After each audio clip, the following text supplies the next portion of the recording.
Hello. तो भीड़ में खोया आदमी क्लास 10 का काफ़ी बच्चों का एग्ज़ाम आ रहा था और मैंने सोचा कि मैं भी एक्सप्लेन करके ट्राई कर लूँ। तो सीधा शुरू करते हैं। ये लीलाधर शर्मा पर्वतीय के द्वारा लिखी गई एक कहानी है और लीलाधर शर्मा पर्वतीय का जन्म 1 जनवरी 1919 को हुआ था अल्मोड़ा में। खैर ये इतना जानना ज़रूरी नहीं है। और वर्ल्ड वॉर 2 में उनको फिर से जेल भेज दिया गया था। जी हाँ, ये जेल गए और क्यों गए हैं आप देख लेंगे, क्योंकि पॉपुलेशन एक बहुत बड़ा इशू है हमारे देश में और इसके ऊपर काफ़ी कोई कुछ बोलता भी नहीं, और जो बोलता है शायद वो बोल नहीं पाता। तो उस पर डिस्कस नहीं करते हैं, क्योंकि मैं कुछ भी नहीं चाहता उस पर डिस्कस करना। तो सीधा हम लोग उस पर डिस्कस करते हैं जो लिखा हुआ है। तो प्रस्तुत निबंध जनसंख्या वृद्धि या पर्यावरण प्रदूषण पे। रीडिंग से अच्छा सारांश पढ़ते हैं जो मैंने यहाँ लिखा है कि यह निबंध भारत में बढ़ती जनसंख्या और उसके प्रभावों पर प्रकाश डालता है। लेखक बताते हैं कि भीड़ बढ़ने से संसाधनों की कमी, बेरोजगारी और व्यक्ति की पहचान खोने जैसी समस्याएं उत्पन्न होती हैं। अब भीड़ में खोया आदमी ये सुनकर दिमाग में क्या आता है कि कोई एक आदमी है जो बहुत सारी भीड़ में कहीं खो चुका है।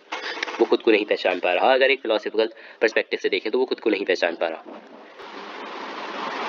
इस निबंध में यह दिखाया गया है कि कैसे एक आदमी भीड़ में सिर्फ एक संख्या बनकर रह जाता है और उसकी व्यक्तिगत पहचान समाप्त हो जाती है। ठीक, तो इसमें कुछ मुख्य बिंदु है जो कि जनसंख्या वृद्धि, व्यक्ति की पहचान का लोप, सामान्य आदमी की परेशानियां और जागरूकता की आवश्यकता।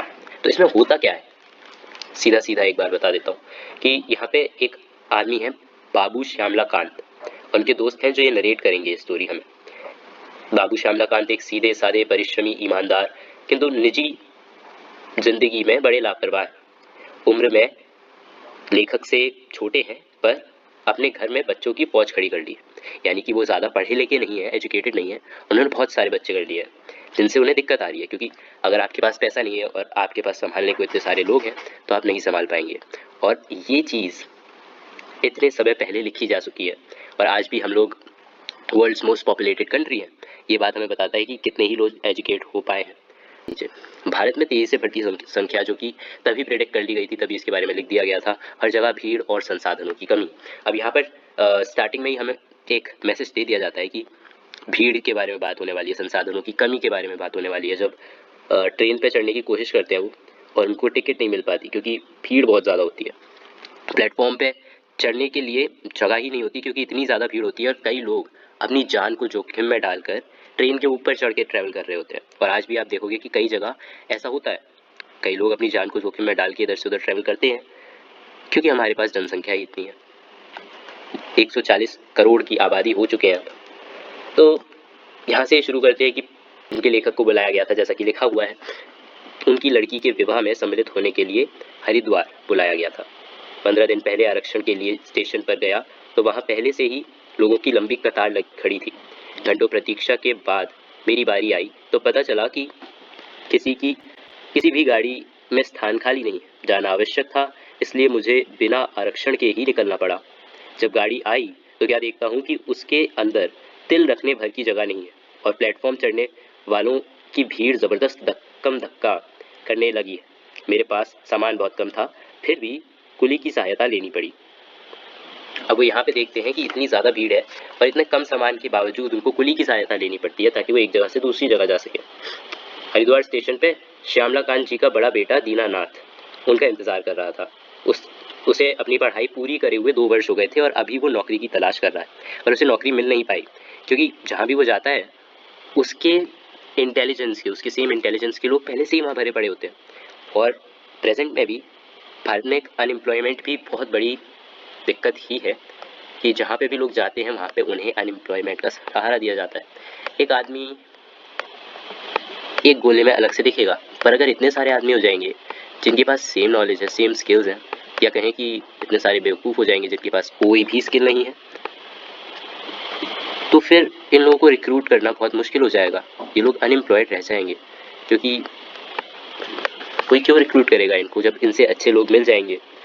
भाई नाम तो तुम्हारा लिख लेता हूँ पर जल्दी नौकरी पाने की कोशिश कोई आशा मत करना, ऐसा लोग उनसे कहते थे जो नौकरी लेने जाते थे। क्योंकि तुम्हारी योग्यता के हजारों व्यक्ति पहले से ही इस कार्यालय में नाम दर्ज कर चुके हैं। ठीक है, अब इसके बाद लेखक सोचता है कि अगर इतने छोटे शहर का यह हाल है तो फिर बड़े बड़े शहरों में क्या होता होगा, कितनी भीड़ होती होगी। अब वो घर जाता है उनके और देखता है कि बच्चों को ठीक से खाना नहीं मिला, बच्चे कुपोषित हैं। वो उसके बारे में पूछता भी है कि आप लोग इन्हें खाना नहीं देते क्या, लेकिन वो अंत में जवाब यही देते हैं कि डॉक्टर के पास जब भी जाते हैं तो वहाँ इतनी भीड़ लगी रहती है कि कभी समय ही नहीं मिलता, डॉक्टर को हर समय लोग घेरे रहते हैं। और वो भी एक बढ़ती जनसंख्या का डीमेरिट है, जनसंख्या वृद्धि और ये सब। और इसके बाद जब वो बोलते हैं कि खरदर्जी ने पहले से सिलने आए कपड़े का ढेर दिखाकर अपनी मजबूरी जाहिर कर दी, जब ये बताने लग जाती हैं उसके लोग उसे ये बताने लग जाते हैं, तो एंड में वो सोचने लगते हैं कि इन सब का कारण क्या है। मोहल्ले मोहल्ले दुकानें हैं, मकान पहले से कहीं अधिक बन गए हैं और बनते जा रहे हैं, रोजगार के अनेक रास्ते निकल आए, रेलगाड़ियों और बसों की संख्या पहले से कहीं अधिक बढ़ गई है, चिकित्सा सुविधाओं का विस्तार हुआ है, फिर भी लोगों की आवश्यकताएं पूरी नहीं हो पा रही। जहाँ देखिए भीड़ ही भीड़ है। यह भीड़ क्यों बढ़ती जाती है? क्या आदमी स्वयं इसके लिए उत्तरदायी नहीं है? यहाँ पे लेखक सवाल कर रहे हैं, क्या हम ही लोग इसके लिए उत्तरदायी नहीं है? ये भीड़ क्यों बढ़ती जा रही है? लोग इसके ऊपर कुछ एक्शन क्यों नहीं लेते? सरकार इसके ऊपर कोई एक्शन क्यों नहीं लेती? ये बोलना चाह रहे हैं लीलाधर शर्मा पर्वतीय। और अंत में वो लिखते हैं कि ऐसा लगता है कि यदि समय और श्यामला बाबू की तरह परिवार बढ़ाता गया तो वह दिन दूर नहीं जब वह स्वयं इस भीड़ में और इससे पैदा होने वाली समस्याओं में पूरी तरह खो जाएगा। और ये बात बिल्कुल सच है। किसी भी जगह पर अगर पॉपुलेशन बहुत ज़्यादा होती है तो बाद में आती है दिक्कतें, क्योंकि बाद में आप पॉपुलेशन कंट्रोल करोगे और उसके बाद एक बहुत ज़्यादा ओल्ड एज पॉपुलेशन होगी आपके पास, जिसको सपोर्ट करने के लिए लोग बहुत कम होंगे और उनके ऊपर काफ़ी सारा खर्चा करना पड़ेगा। तो एट दी एंड यहाँ पे नुकसान आप ही को है, और यही लिखना चाहते थे लेखक। तो मैंने आपको समझाने की कोशिश की है, तो वो भी मुझे बता दें